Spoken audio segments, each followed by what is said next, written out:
U.S. Congress ignites probe into Nigeria's Christian persecution amid Trump's CPC designation.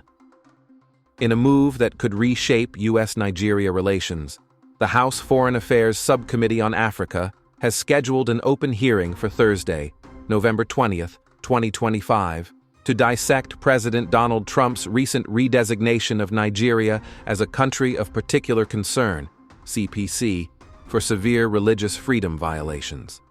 The session, chaired by Representative Chris Smith, RNJ, marks the 12th congressional hearing on the escalating violence against Nigerian Christians by radical Islamist groups.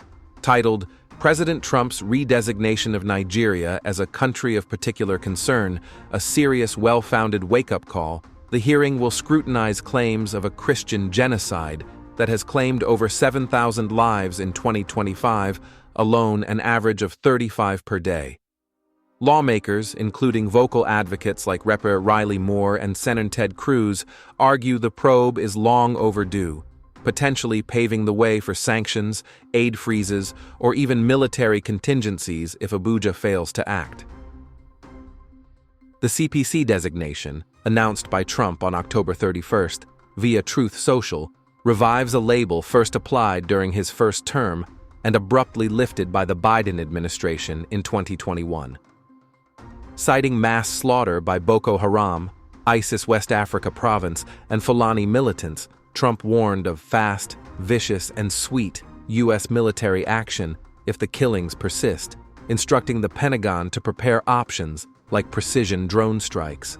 The move, prompted by a Fox News report and backed by a letter from 30 U.S. Christian leaders, frames Nigeria's Middle Belt as ground zero for an Islamist extermination campaign, with over 52,000 Christians killed since 2009 and 18,000 churches destroyed. Supporters hailed it as divine intervention, with one post declaring, "Thank you, POTUS, for holding Nigerian leaders' feet to the fire." Nigeria's government, led by President Bola Tinubu, has fired back fiercely, dismissing the genocide narrative as misinformation and a ploy to interfere in internal affairs. Foreign Ministry spokespeople insist the violence stems from banditry, climate-driven herder-farmer clashes, and poverty-not-targeted religious persecution, and note that Muslims comprise a proportional share of victims, with over 3,000 terrorists neutralized this year, many of them Muslim.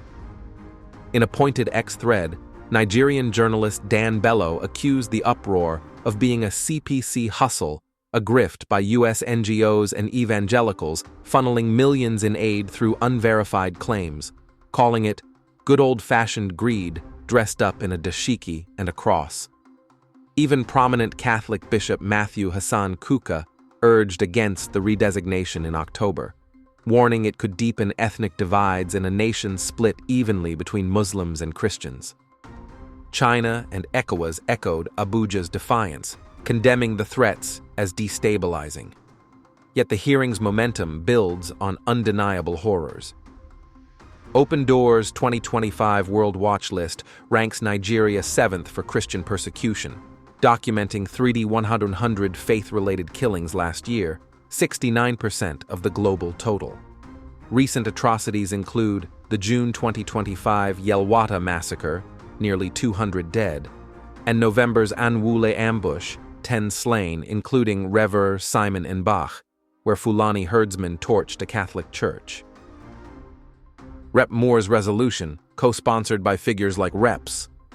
Robert Adderholt and Gary Palmer, condemns these as genocidal jihad, demanding accountability and Sharia law reforms in 12 northern states.